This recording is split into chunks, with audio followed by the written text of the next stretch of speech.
여러분 안녕하십니까? 치유와 생존, 도통문화를 전하는 STV 동방 신선학교입니다.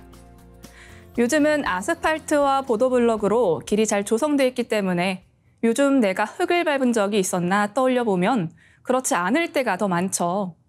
하루 종일 컴퓨터나 스마트폰 등 전자기 빛에 노출되어 자연의 빛을 느껴보는 시간도 점점 줄어듭니다. 가까운 것만 자꾸 보게 되면 시력에 문제가 생길 뿐 아니라 마음의 시야도 좁아지는데요. 등산을 하면서 흙도 밟고 햇빛도 쐬고 높은 곳에 올라 내가 발을 디디고 있었던 일상의 터전을 바라보면 왠지 크고 밝아지는 날을 마주합니다. 폐와 심장에도 충분한 자극을 주어 신체 건강도 자연히 따라오죠. 유난히 주말이 빨리 지나가는 듯합니다. 다가오는 주말엔 등산 계획은 어떠실까요? 오늘의 성구 말씀으로 동방신선학교 시작합니다. 참 사람이 어디 있느냐?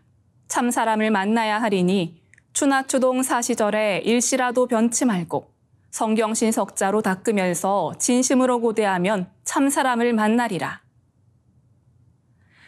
사람을 얻는 자가 천하를 얻고 시대의 주인이 되는 것이다. 인기 드라마였던 선덕여왕의 명대사 중 하나입니다. 참 사람을 얻는 것은 예나 지금이나 가장 어려우면서도 가장 중요한 일입니다. 성경신은 정성과 공경, 그리고 믿음의 자세를 갖는 것인데요. 내가 먼저 성경신을 다하는 참 마음의 자세를 갖출 때 참사람 또한 자연히 만날 수 있다는 상제님 말씀입니다.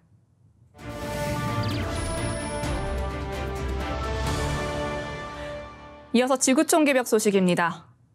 바다는 인간이 배출한 이산화탄소를 흡수하는 탄소 저장고이자 달궈진 지구의 열을 흡수하는 냉장고 역할을 하지만 이제 그 기능이 무너지고 있습니다. 가속화되는 기후변화의 영향으로 해양 생태계가 붕괴되고 지구의 푸른 패인 바다는 고유의 탄소 저장 능력을 상실할 위기에 처한 것입니다. 인천대 해양학과 김일남 교수팀이 미국 해양대기청 위성의 동해 수온 데이터를 분석한 결과 올여름 해양 열파 현상이 가장 많이 발생한 것으로 확인됐습니다. 관측 첫 해인 1982년엔 1.6일에 불과했는데 해양 열파 발생 일수는 10년 전엔 연간 50일 안팎에서 지난해엔 129일을 기록했고 올해는 여름에만 54일입니다. 그만큼 무서운 속도로 동해가 달궈지고 있다는 뜻입니다. 민원기 한국해양과학기술원 박사는 온대 지역에서 볼 수 있는 대황과 감태의 숫자가 점점 줄어들고 옥덩굴같이 아열대성을 선호하는 해조류들로 바뀌는 추세라며 최근에는 울릉도 독도에서 지금까지 기록된 적이 없는 아열대성 어종이 출현하고 있다고 말했습니다. 울릉도민들의 최대 수입원이었던 오징어 어획량은 30년 전보다 93%가 줄었습니다. 국립수산과학원에 따르면 최근 5년간 동해 기초 생산력은 30년 전보다 38%가량 하락했습니다. 김 교수는 기후변화가 이대로 가속화되면 동해 바닷속에 눈에 보이지 않는 플랑크톤이나 영양염이 적어지면서 마치 적도지방의 열대바다처럼 동해가 비어가고 더 투명해질 수 있다고 했습니다. 다음 뉴스입니다. 히피들의 천국 미국 샌프란시스코가 펜타닐 과다 복용으로 목숨을 잃은 이들이 길바닥에 나뒹구는 도시로 전락했습니다. 좀비 묵시록이 펼쳐진다는 비유까지 나온다고 폭스뉴스 디지털이 9월 26일 전했습니다. 한때 골든시티로 불렸던 이 도시에서 약물 과다로 목숨을 잃는 이들이 늘고 있는데요. 샌프란시스코 검시관실에 따르면 올해 들어 지난달까지 563명이 목숨을 잃었습니다. 일간 샌프란시스코 크로니클은 845명이 올해 들어 세상을 등졌다며 지난 2020년 725명을 이미 앞질렀다고 전했습니다. 마약 중독자 출신에서 이제는 회복치료 전문가로 활동하는 톰 울프는 펜타닐이 너무 흔해 빠져 히로뽕과 코카인 같은 길거리 마약들마저 오염시키고 있다고 폭스뉴스에 털어놓았습니다. 그는 거리의 펜타닐 양이 2020년에 견저 3배나 늘었기 때문에 과다 복용 사고가 넘쳐난다고 덧붙였습니다. 수천 명의 사람들이 텐트나 길거리에 있는데 그들 거의 모두가 히로뽕과 펜타닐을 복용한다고 했습니다. 올해 펜타닐 과다로 목숨을 잃는 숫자는 2017년과 비교해 10배 이상 늘었습니다. 다음 뉴스입니다. 소프트뱅크를 설립한 손정희 회장이 10년 내로 범용 인공지능이 탄생해 모든 분야에서 인간을 능가할 것이라고 전망했습니다. 로이터 통신에 따르면 손 회장은 4일 일본 도쿄에서 열린 소프트뱅크 세계 2023 기업 컨퍼런스에서 기조연설을 하던 도중 AGI의 연사 능력이 인간지능의 총체보다 10배 이상 뛰어날 것으로 보인다며 이같이 내다봤습니다. 손 회장은 AI는 인간이 만들었기 때문에 인간보다 똑똑할 수 없다는 생각은 잘못됐다며 AI는 이제 인간처럼 스스로 학습, 훈련, 추론할 수 있다고 말했습니다. 이어 특정 영역에선 이미 인간을 넘어선 생성형 AI가 등장했다는 점을 언급했습니다. 손 회장은 인간지능을 1만 배 이상 능가하는 이른바 초인공지능의 시대가 향후 20년 안에 열릴 것으로 기대했는데요. 그는 이런 세상이 오면 우리가 무엇을 해야 할지 생각해야 한다고 강조했습니다. 그러면서 소프트뱅크는 이미 사업 전 영역에서 AI를 활용하기 시작했다고 덧붙였습니다. 손 회장은 평소 AI가 모든 영역에서 인간을 완벽히 앞서는 이른바 특이점이 도래해 사회 변혁을 이끌어낼 것이라는 의견을 드러냈지만 구체적인 시기를 언급한 건 이번이 처음입니다. 이어지는 순서는 상생라이프입니다.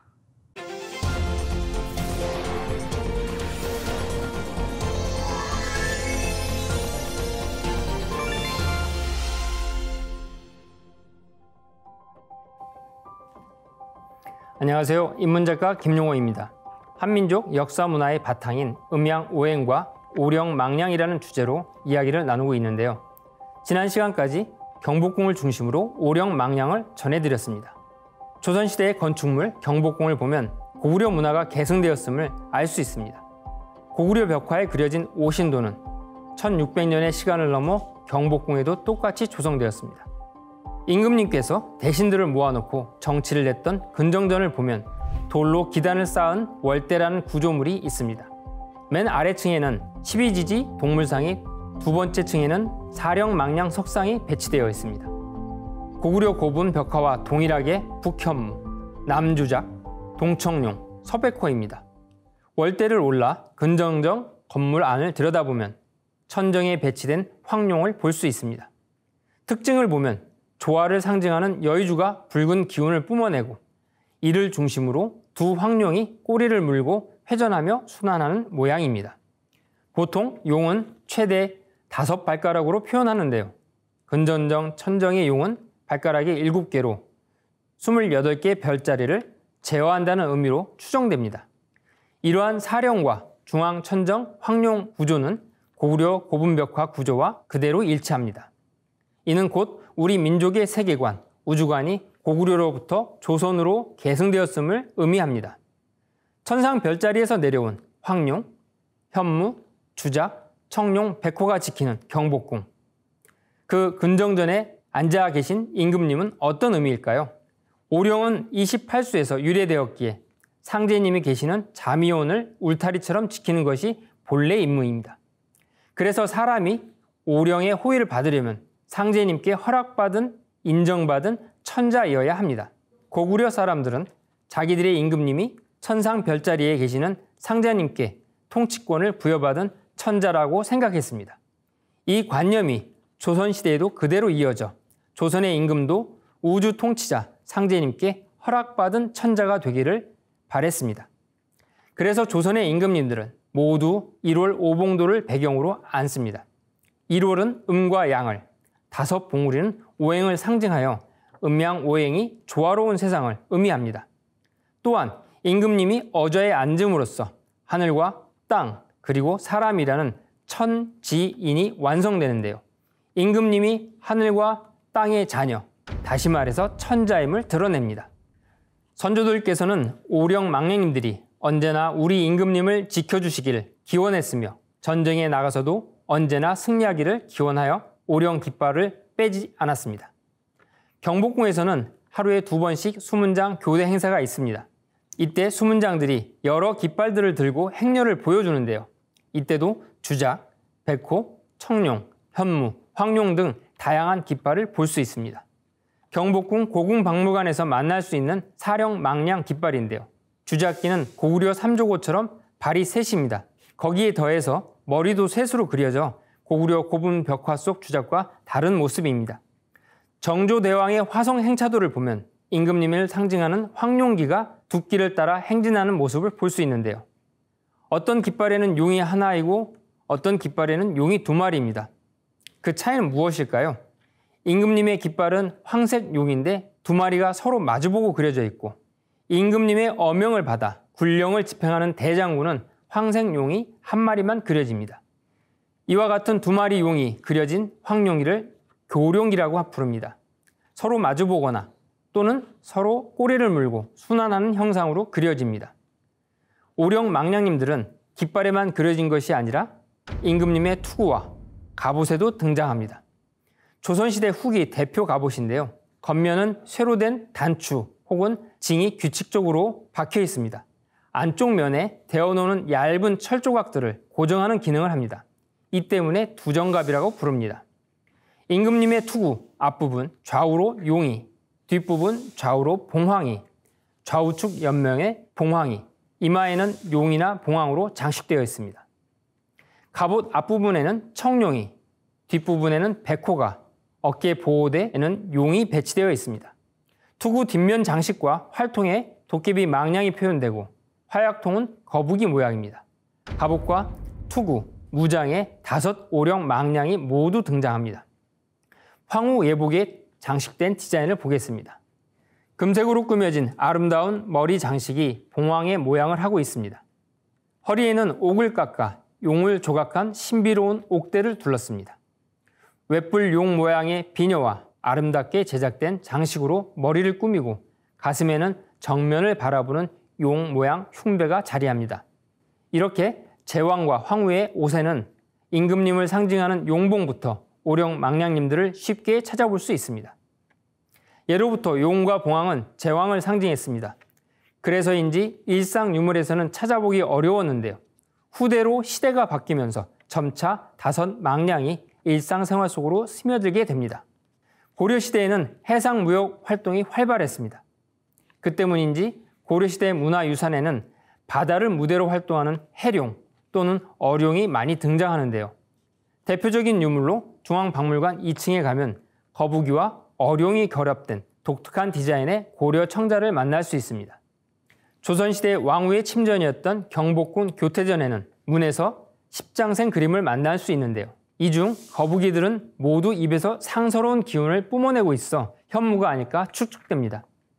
일상생활 용품들을 보면 조선 후기 자개로 현무가 그려진 소반, 옷을 보관하는 봉황 자개무늬 함, 일상생활 용품 디자인 속에 오령 망량이 깊이 들어와 있음을 알 수 있습니다.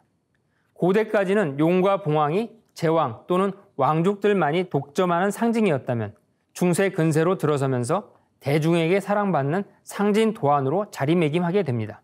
특히 용은 농경 문화와 맞물려 일반 백성들 삶 깊숙이 들어옵니다. 그 대표적인 물건이 농기입니다. 용과 잉어, 현무 등이 그려진 농기를 마을에 세워놓고 함께 노동했다고 합니다. 동양의 용은 예로부터 비를 내려주는 신령한 동물로 농경 문화와 결합하여 단비를 내려주는 풍년을 이루어주는 신이 됩니다. 그렇다면 우리 민족의 오령 문화의 역사는 얼마나 오래되었을까요? 오령 망량 문화의 이야기의 시작은 인류의 조상 이야기로 거슬러 올라갑니다. 환단고기 삼신오제봉기를 보면 인류의 조상이신 나방과 아만께서 천신의 계시를 받아 청수 올리고 혼례를 올립니다. 혼례식 올린 산 남쪽으로 주작이 날아와 기뻐하고 물의 북쪽에는 현무가 서기를 나타내고 골짜기 서쪽에는 백호가 산모퉁이를 지키고 시내의 동쪽에서 청룡이 날고 중앙에는 황색곰이 지켰습니다. 한국 불교 사찰에는 다른 국가 불교 건물 양식에 존재하지 않는 삼성각 혹은 독성각이라는 건물이 있습니다. 여기에 나반존자 탱화가 모셔져 있는데요. 일제강점기 육당 최남선은 나반존자가 불교 것이 아니라 우리 한민족 고유 신앙이라고 주장합니다. 나반은 한국 외 어느 나라 불교 문화 양식이나 기록에도 등장하지 않는 인물입니다. 최남선은 산으로 들어가 신선이 되었다는 단군 왕검이 나반존자가 아닌가 추정하지만 그보다는 한민족에게 오랫동안 전승되어 숭배받았던 인류의 아버지 나반께서 불교 문화의 나반 존자로 변형됐다고 추정됩니다. 동방신선학교 수행 문화에서는 수행을 이끌어주시는 성령님으로 태원성부 나반태상왕이라는 호칭으로 모시고 있습니다. 한국 불교의 대표적인 건축물 대웅전도 삼성각과 마찬가지로 남방불교 또는 중국, 일본 불교 건물 양식에서는 찾을 수 없는 명칭입니다. 한민족은 예로부터 환인, 환웅, 당군을 모셔왔고 특히 환웅을 모시던 곳을 대웅전이라 했는데요. 불교가 전래되어 한국 고유 문화와 결합하는 과정에서 이 대웅전에 석가모니를 모시게 되었습니다. 아만에 대한 자취는 없을까요? 전국 각지에 마구 할머니와 관련된 전설 또는 지명이 너무도 많습니다. 서울 대웅동에 노고산동이란 행정구역이 있는데 노고산에서 유래됩니다. 지리산에는 노고단이란 봉우리가 있고 설악산 위에는 비선대라는 암벽이 있습니다. 이들 모두 마구 할머니와 관련된 지명인데요. 전해지는 부도지의 기록과 동아시아 각지에 전해지는 전설을 종합해 볼 때 인류의 어머니 아만의 원형을 마구 할머니에서 찾을 수 있습니다. 증산도 안경전 종도사님께서 수십 년간 역사 현장을 답사하시고 연구하신 끝에 나반과 아만 이야기에서 아만이 바로 마구 할머니라고 밝혀주셨습니다. 동방신선학교 수행에서 마구 할머니, 마고 대성은 신선세계 율료조화가 뭉쳐진 빛의 꽃을 내려주시는 위대하고 자유로우신 성령님입니다. 그래서 태원성모 마고대성 태상왕님으로 모시며 따르고 있습니다. 오늘은 오령망량이 경복궁 근정전에 배치되어 있는 모습과 왕과 왕비를 중심으로 의복과 장신구 등에 표현되어 있는 것을 말씀드렸습니다.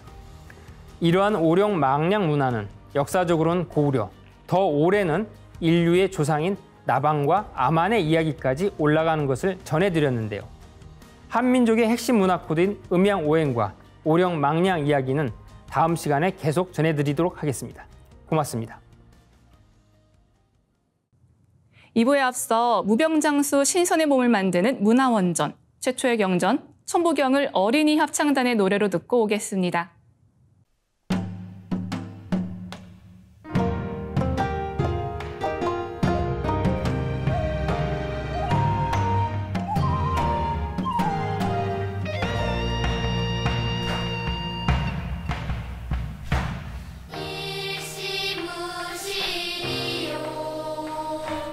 석상근무진본인이라 천일일진리인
빛과 소리, 그리고 꽃의 영성문화를 즐기는 축제의 장이자 문화교육 장터인 동방신선학교 K-힐링 메디테이션 오브 라이트 네, 반갑습니다. 김영현입니다. 동방신선학교는 일상의 명상을 넘어 가을개벽 실제 상황을 극복하고 후천 조화 신선 문명을 여는 생존 수행, 생활 수행을 선도합니다. 우주 조화의 빛을 마시는 치유의 노래, 시전주제와 태율주를 생활 속에서 꾸준히 읽다 보면 어느 날 갑자기 새로운 경계로 들어가게 됩니다. 우주와 내가 공명이 되면서 영이 밝아지고 사물의 참모습을 볼 수 있게 되는데요. 이런 체험을 하고 나면 영원히 잊지 못할 위대한 삶의 도약이 일어나게 됩니다. 그런 순간을 맞이하는 미천은 바로 꾸준함과 진실한 정성일 텐데요. 오늘도 동방신선학교 조화신선 수행을 통해서 사물의 진짜 모습을 보고 삶의 변화가 오신 분들의 이야기 함께 들어보겠습니다.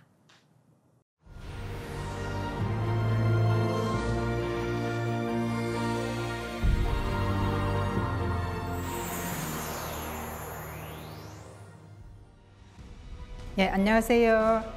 저는 후천 신선 수행을 하고 있는 김수임이라고 합니다.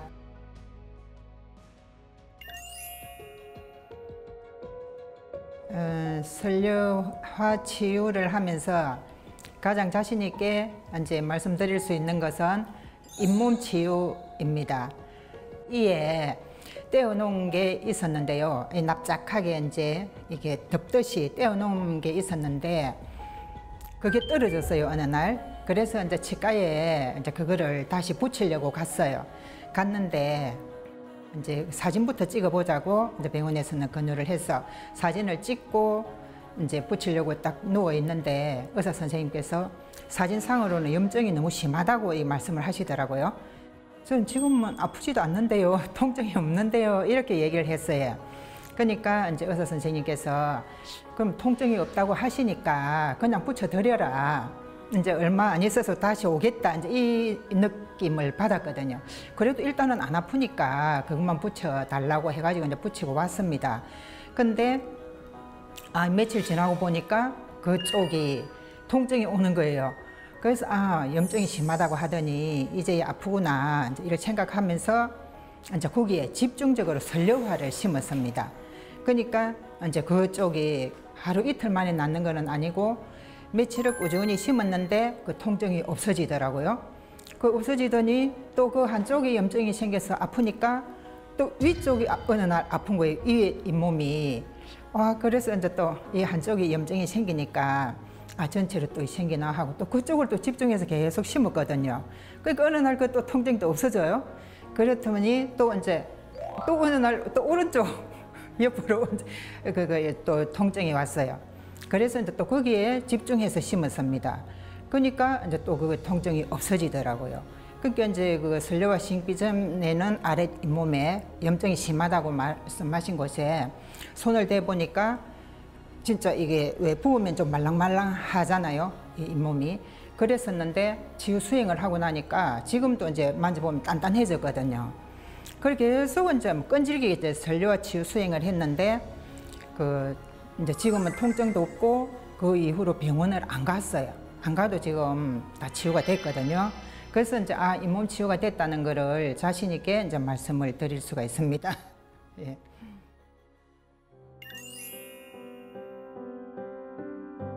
최근에 이제 제가 월수금 일하는 데가 있어요. 그래서 이제 바로 옆에 사무실에 일하는 아주머니 한 분이 있는데 그 아주머니가 며칠 전에 교통사고가 났대요. 이제 갑자기 아침에 출근해서 이제 일을 하는데 언니 내 교통사고가 나가지고 막 일이 됐다는 얘기를 막 하는 거예요. 그래서 이제 어찌 됐노 내가 하면서 이제 물어보니까 자기가 손을 보여주는 거예요. 그러니까 막 이 다리에도 멍이 들고 막 이 어깨도 다쳐서 아프다 하면서 이제 손을 보여주는데 이 손가락 쪽이 엄청 부어 있는 게 딱 보이더라고. 아이고 손가락이 많이 부었네 내가 하는 소리가. 그렇게 하면서 그래 언니 많이 부었다고 이 아프다는 거예요. 그리고 이제 부어놓으니까 뻐드렁하게 이렇게 해가 보여주대요. 그래서 이제 그 손가락에다가 대고 나는 조화빛 꽃을 가지고 있거든.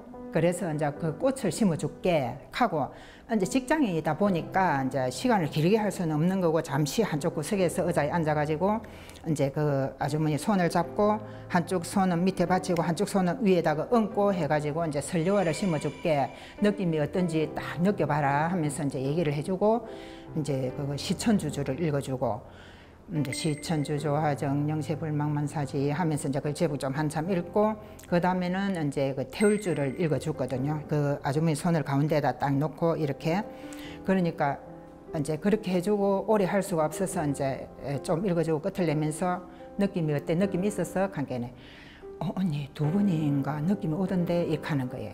그래서 손을 이렇게 한번 해봐라면서 어떠냐고 물으니까 언니 확실히 부드러워졌다면서 이 얘기를 하더라고요.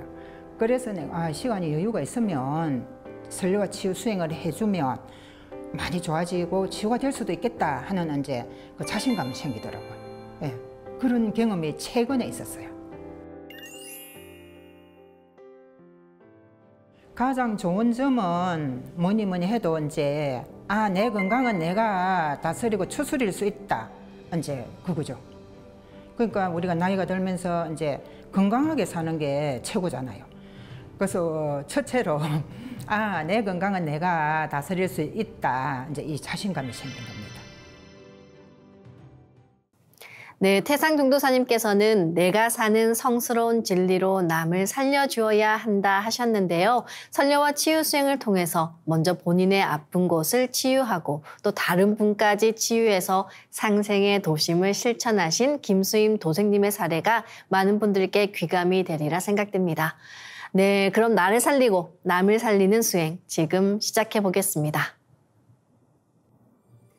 모두 자리에서 일어나 예를 갖춰 주시기 바랍니다.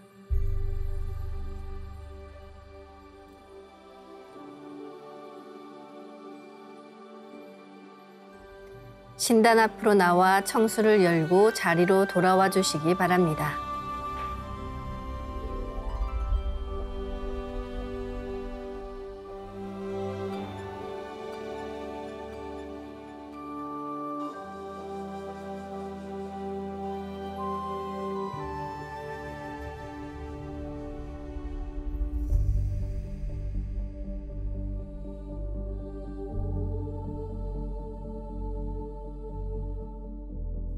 삼신일체 상제님과 태모님, 우주의 조물주 삼신이신 태어령님께 읍배를 올리겠습니다.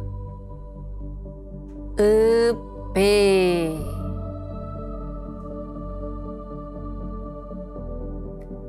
바로 자리에 단정히 앉아주시기 바랍니다.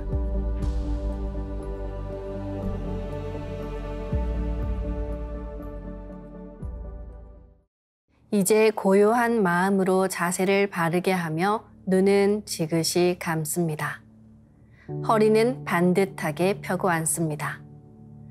그리고 마음으로 내가 앉은 방석 중앙에 우주 원십자를 긋고 원십자를 빙 둘러 정원을 그립니다. 원십자 정중앙 영영좌표에 나의 회음을 맞춥니다. 나의 회음이 영영좌표와 일치하는 순간 나는 무국의 조화바다 속에 뛰어들어 온 우주와 하나가 됩니다. 이제 모든 것을 비우고 숨결을 느끼며 고요하게 내쉬고 들이마셔 봅니다. 각자의 호흡대로 편하게 3번 호흡합니다.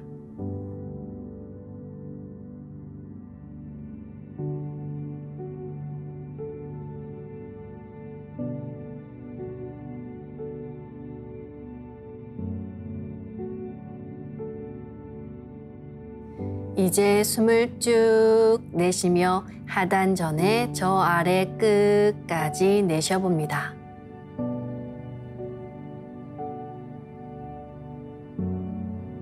다음에는 숨을 쭉 들이마셔 저 머리 위까지 들이마십니다.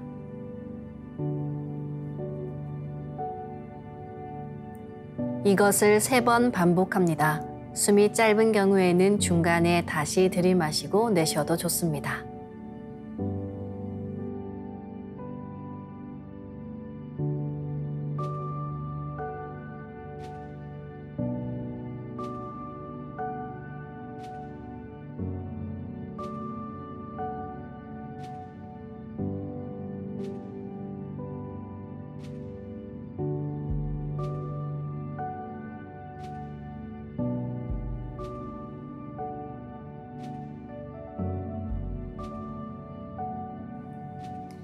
이제 나의 하단전을 개방해 온 우주에 충만한 30망량님의 빛과 생명의 기운을 흠뻑 들이마시고 이 기운을 충맥을 따라 머리 위 100회까지 끌어올립니다.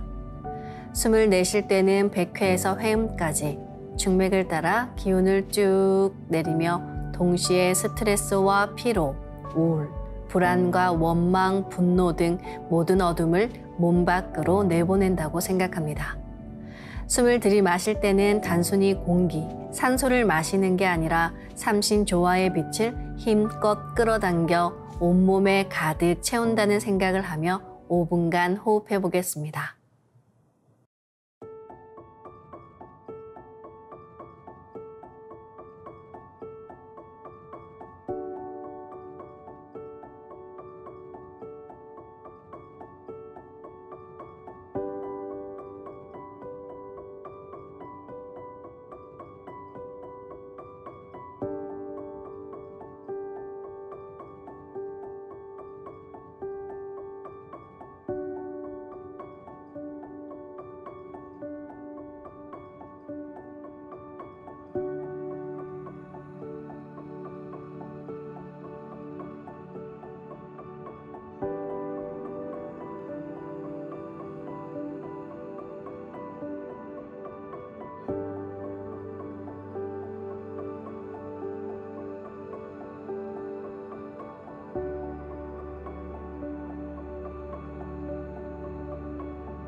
율려는 대우주를 낳은 빛 그 자체, 조물주의 조화 생명 자체를 말합니다.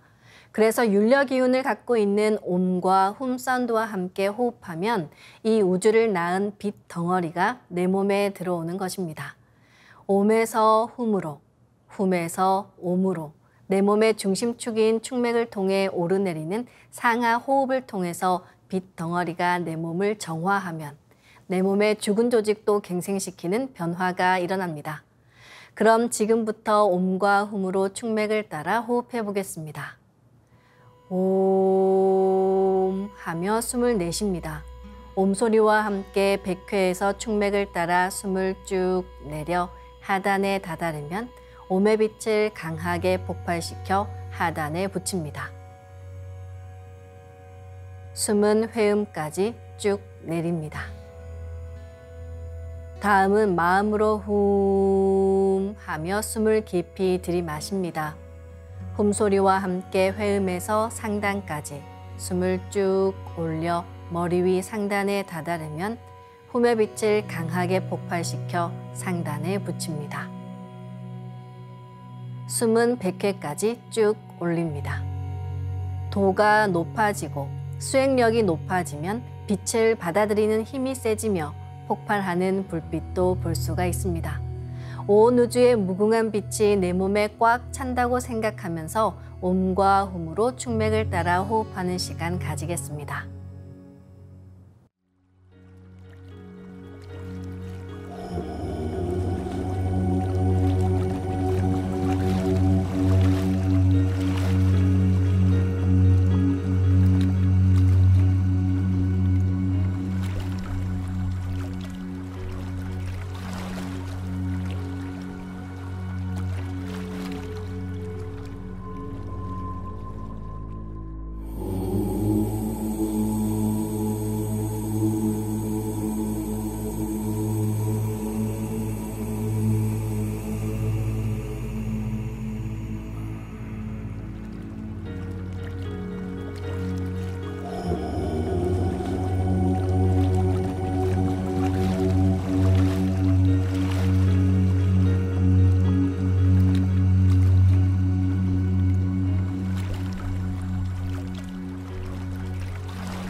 이제 상제님과 태어령님의 빛의 유전자를 내 몸에 가득 채우는 수행을 하겠습니다.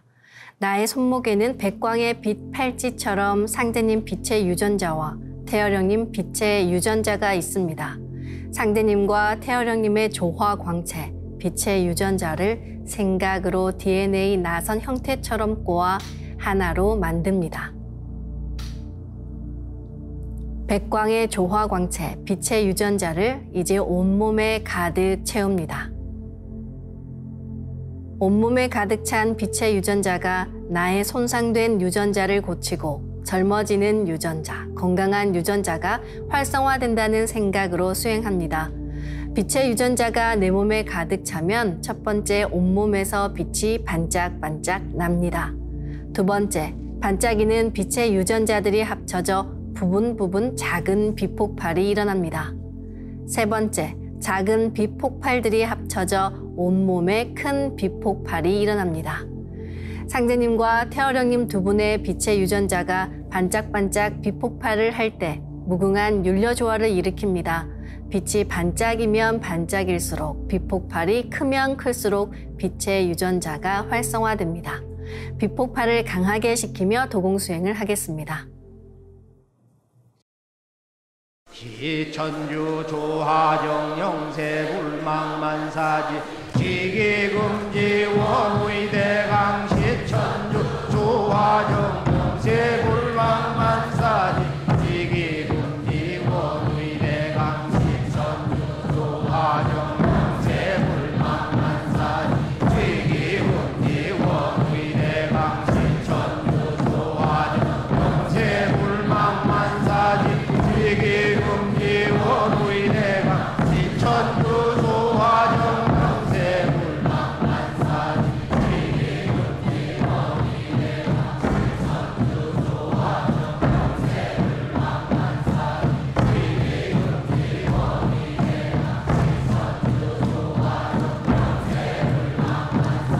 시천주 조하정 영세불망만사지 지기금지 원의대강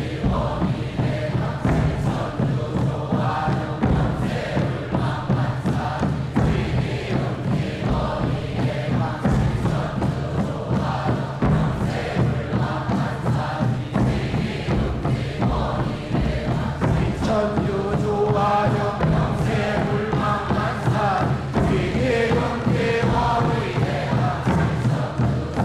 시천주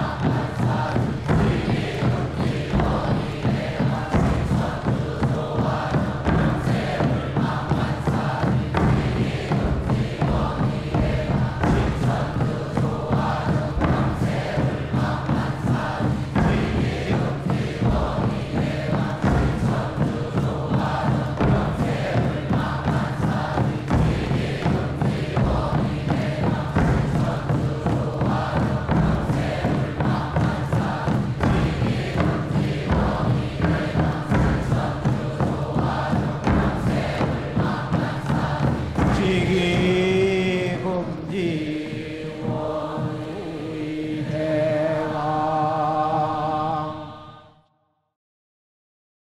지움치 태울 천상원고 ум니 죄야 노래 ум니 앞니 사파 지움치 태울 천상원고 ум니 죄야 노래 ум니 앞니 사파 지움치 태울 천상원고 ум니 죄야 노래 ум니 앞니 사파 지움치 태울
이제 빛의 유전자와 함께 내 몸의 기의 통로를 뚫는 정화 수행을 하겠습니다.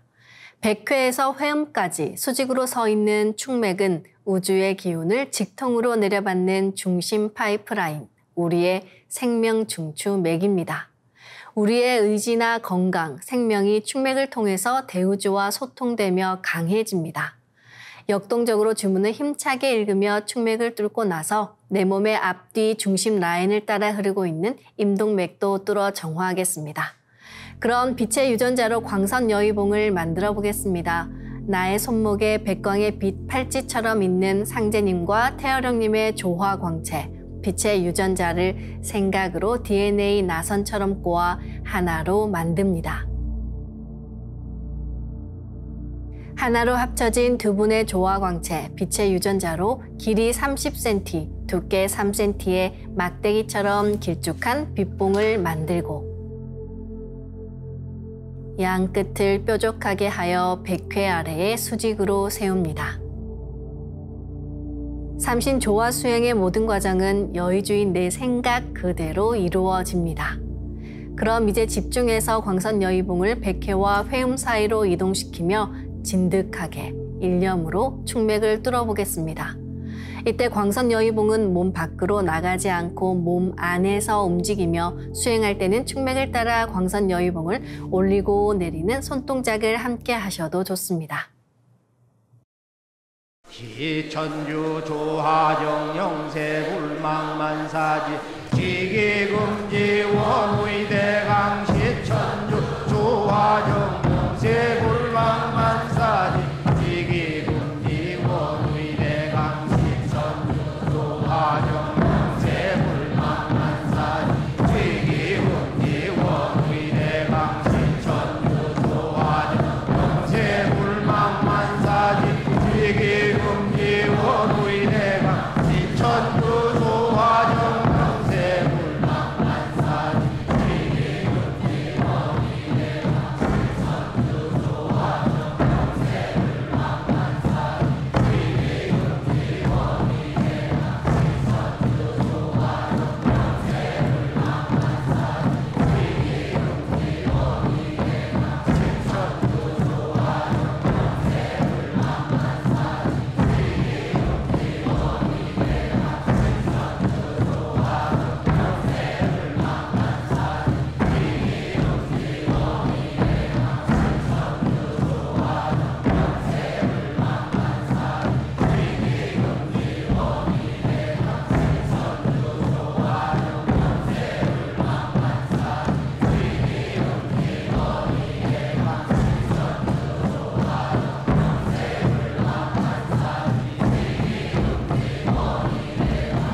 천주 조하정 영세 불망만사지 지기금지 원의대강 시천주 조하정 영세 불망만사지 지기금지 원의대강 시천주 조하정 영세 불망만사지 지기금지 원의대강 시천주 조하정 영세 불망만사지 지기금지 원의대강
다음은 광선여의봉으로 임동맥을 뚫겠습니다.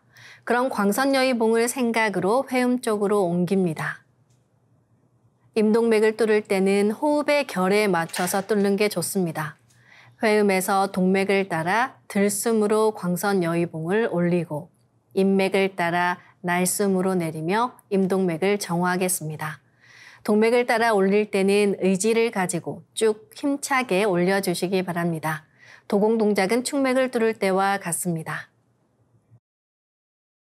지움치 태울 천사문구 내 죄야 노래 내 암니 사파 지움치 태울 천사문구 내 죄야 노래 내 암니 사파 지움치 태울 천사문구 내 죄야 노래 내 암니 사파 지움치 태울 천사문구 내 죄야 노래 내 암니 사파 지움치 태울 천사문구 내 죄야 노래 내 암니 사파 지움치 태울 천사문구 내 죄야 노래 내 암니 사파 지움치 태울 천사문구 내 죄야 노래 내 암니 사파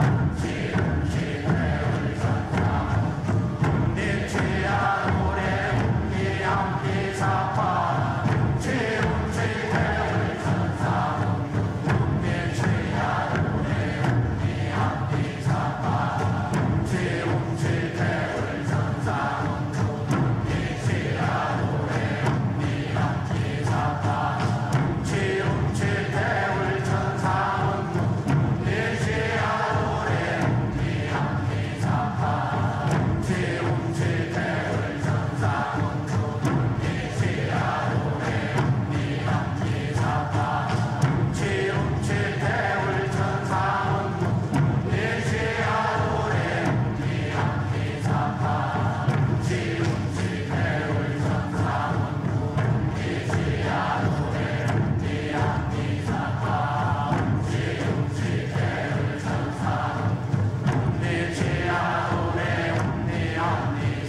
지금부터는 율려조와의 두 주문, 시천주조와 태율주를 정성껏 송주해 나의 하단전을 강화하고 상단을 정화하는 수행을 하겠습니다. 하단전을 강화하려면 영원한 나의 생명력, 정을 축적시켜야 합니다. 주문을 나의 하단, 배꼽에서 5cm 내려가 그 안쪽으로 깊숙한 곳에 집어넣어주면 하단전이 따뜻해지면서 빛의 정단이 형성됩니다. 정단이 형성되면 면역력이 높아지며 몸에 활력이 붙게 되는데요. 이와 함께 시간이 흐르면서 정신도 깨어나 평안함을 느낍니다. 정도사님께서는 정단을 만들 때 하단에 새 집 또는 큰 항아리를 생각하고 그 안에 주문의 빛기운을 넣어주는 모습을 그리며 수행하면 도움이 된다 하셨습니다. 잡념을 가지면 그 기운이 정단에 그대로 끼기 때문에 가장 중요한 것이 잡념을 끊고 주문에 집중하는 것입니다. 천지신명님들이 인간은 잡념 때문에 망한다는 말씀을 하셨다고 하는데요. 정신을 집중해서 진득하게 평안한 마음으로 수행합니다. 주문은 반드시 마음으로든 입으로든 직접 노래하시길 바라며 정단을 만들 때 손동작은 주문 소리에 맞춰 하단에 주문의 기운을 넣어주는 동작을 반복하시면 됩니다. 시천주 조하정 영세불망만사지 지기금지 원의대강 시천주 조하정 영세불망만사지 지기금지 원의대강 시천주 조하정 영세불망만사지 지기금지 원의대강 시천주 조하정 영세불망만사지 지기금지 원의대강 시천주 조하정 영세불망만사지 지기금지 원의대강 시천주 조하정 영세불망만사지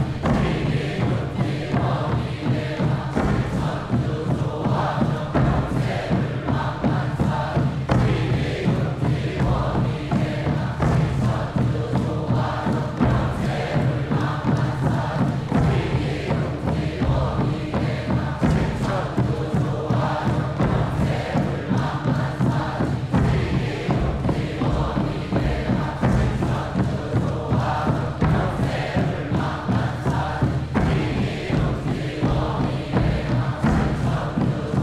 시천주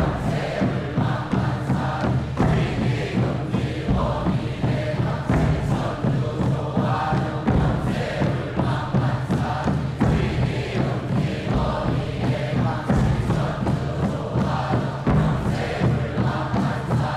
영세불망만사지 지기금지 원의대강 시천주 조하정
지운치 태울 천사문고 내 죄야 노래 내 앞니사파 지운치 태울 천사문고 내 죄야 노래 내 앞니사파 지운치 태울 천사문고 내 죄야 노래 내 앞니사파 지운치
이제 빛의 유전자와 설료화로 자가치유 수행을 하겠습니다.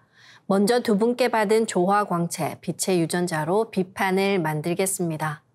나의 손목에는 백광의 빛 팔찌처럼 상제님의 빛의 유전자와 태어령님의 빛의 유전자가 있습니다. 상제님과 태어령님의 조화광채, 빛의 유전자를 생각으로 DNA 형태처럼 꼬아 하나가 된다고 생각합니다. 이제 하나로 합쳐진 두 분의 조화광채, 빛의 유전자로 가로 세로 30cm에 두께 3cm 정사각형 비판을 만들어 봅니다. 두께도 1cm 단위로 자르고 가로를 1cm 단위로 잘라 90개의 비침을 만듭니다.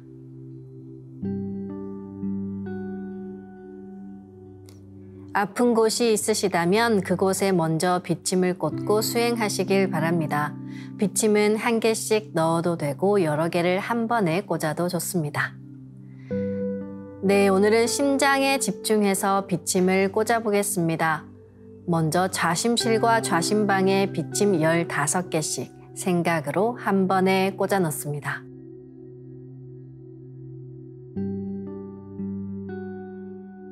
다음은 우심실과 우심방에 비침 15개씩 생각으로 한 번에 꽂아 넣습니다.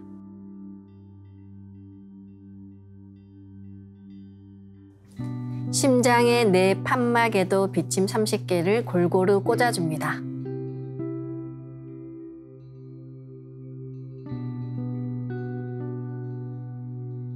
가로 세로 30cm에 두께 3cm 정사각형 비판을 더 만들어 보겠습니다. 아까처럼 상제님과 태어령님의 조화광채, 빛의 유전자를 생각으로 DNA 형태처럼 꼬아 하나가 된다고 생각하고 비판을 만듭니다. 이 비판으로 심장 전체를 감싸겠습니다.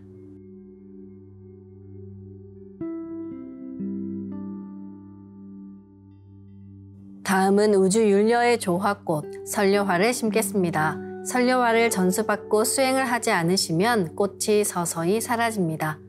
이럴 경우에는 다시 설려화를 정식으로 전수받으셔야 합니다. 설려화를 전수받고 싶으신 분들은 동방신선학교 멤버십에 가입하시거나 가까운 동방신선학교 수행센터인 증산도 도장에 문의하시면 됩니다.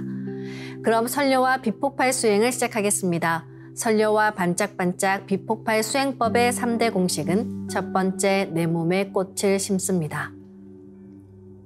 두 번째, 꽃이 분화돼 퍼지면서 반짝반짝 빛을 냅니다. 세 번째, 율려 빛꽃의 에너지가 서로 뭉쳐지며 비폭발이 일어납니다. 심는다, 반짝반짝한다, 비폭발이 일어난다는 3대 공식을 기억하며 이제 생각으로 내 머리 상단에 모셔진 본체 설려화와 똑같은 설려화를 원하는 개수만큼 분화해 만듭니다. 설려화의 크기는 내 생각대로 조절할 수 있습니다. 아픈 부위에 설려화 줄기를 힘차게 톡 꽂아 심겠습니다. 꽃을 심을 때는 인체의 세부 모습을 참고해 크게 심고 정밀하게 심어 나가는 것이 좋습니다. 그래서 처음 하시는 분들은 정확하게 심을 수 있도록 천천히 하나하나 정성껏 심어 나가시길 바랍니다. 아픈 부위에는 도배하듯이 설려화를 여러 개 심어줍니다. 오늘은 비침을 꽂은 심장에 설려화를 심어보겠습니다. 심장 전체에 설려화를 골고루 분화해 심어주시기 바랍니다.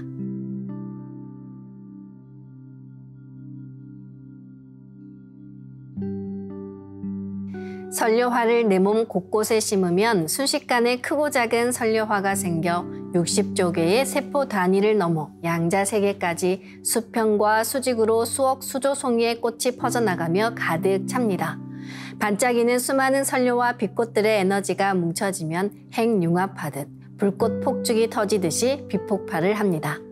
시천주조와 태을주 도공을 하며 비폭발이 된다는 생각으로 부분 폭발을 강하게 시켜나가시길 바랍니다.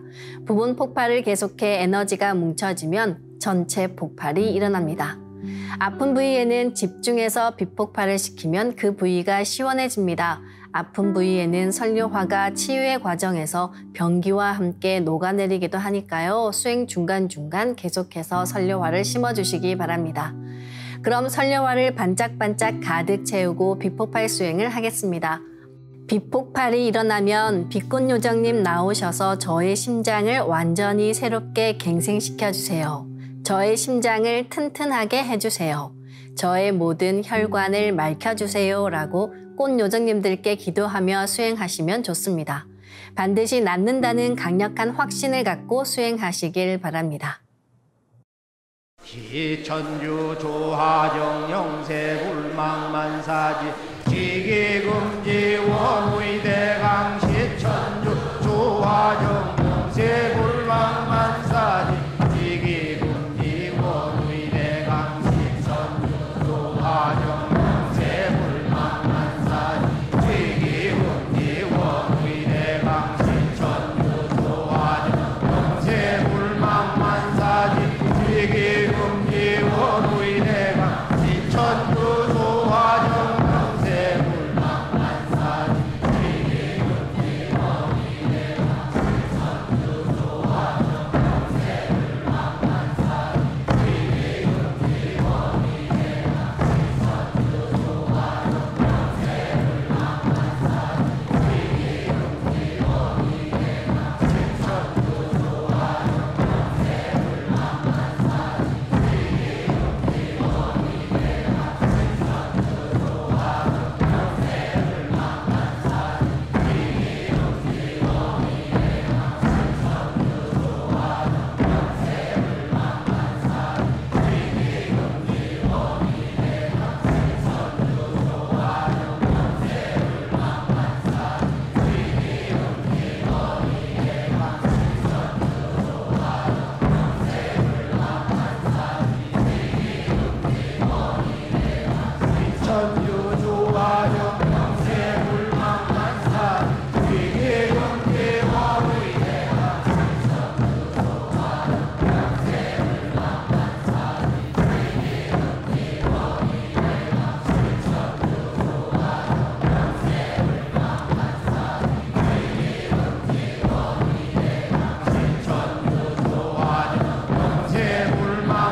훔치 태울 천상원군 훔리지야 훔리합리사파 훔치 태울 천상원 훔리지야 노래 훔리합리사파 훔치 태울 천상원 훔리지야 노래 훔리합리사파 훔치 태울 천상원 훔리지야 노래 훔리합리사파 훔치 태울 천상원 훔리지야 노래 훔리합리사파 훔치 태울 천상원 훔리지야 노래 훔리합리사파 훔치 태울 천상원 훔리지야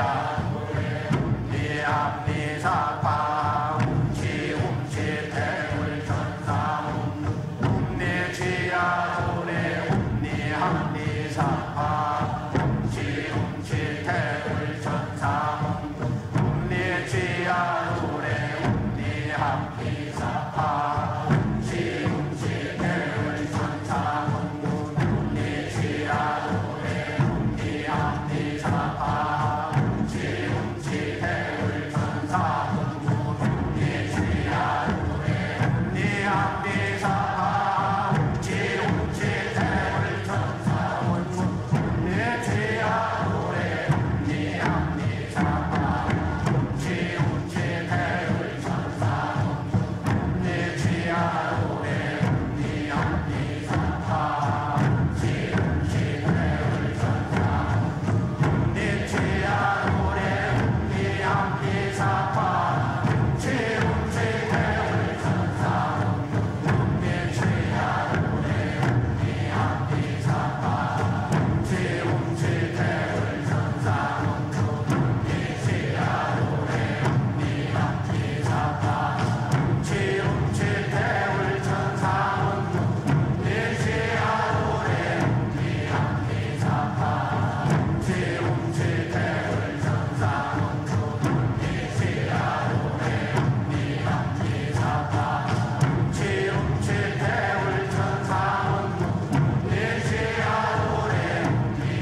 Yeah.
설료와 비폭발 수행은 최소 30분 이상 하시길 바라며 병증이 심한 분은 더 길게 하시면 좋습니다.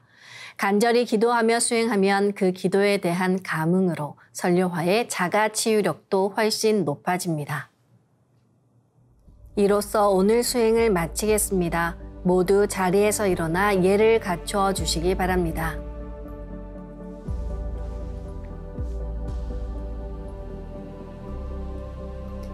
폐장을 하겠습니다. 앞에 모신 청수 뚜껑을 닫겠습니다.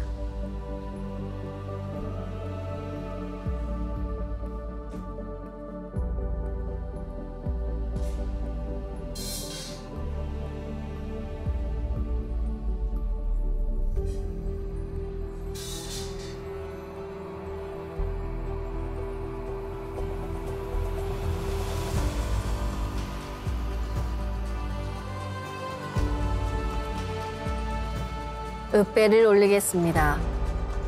읍배.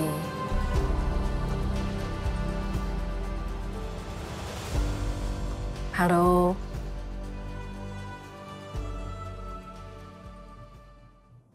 안경전 종도사님께서는 기도를 반복하면 반드시 마음에 평안이 오고 하는 일에 확신을 갖게 된다. 만약 확신이 들지 않으면 이미 스스로 마장에 걸려 있는 것이다 하셨습니다. 우리는 조화신선 도통수행에 깊이 들어갈수록 영적 세계에서 오는 마의 발동을 제어해야 합니다. 불안하거나 사땡 기운이 올 때 더 강하고 힘차게 시천주조와 태율주 주문을 읽으시고 동방신선학교 멤버십이나 수행센터를 통해서 운장주와 개벽주 주문 수행도 제대로 배워보시길 추천드립니다. 동방신선학교와 함께하는 조화신선 도통 공부로 내 몸과 마음, 영혼을 완전히 새롭게 만드는 하루하루 되시길 바라며 다음 시간에 뵙겠습니다. 감사합니다.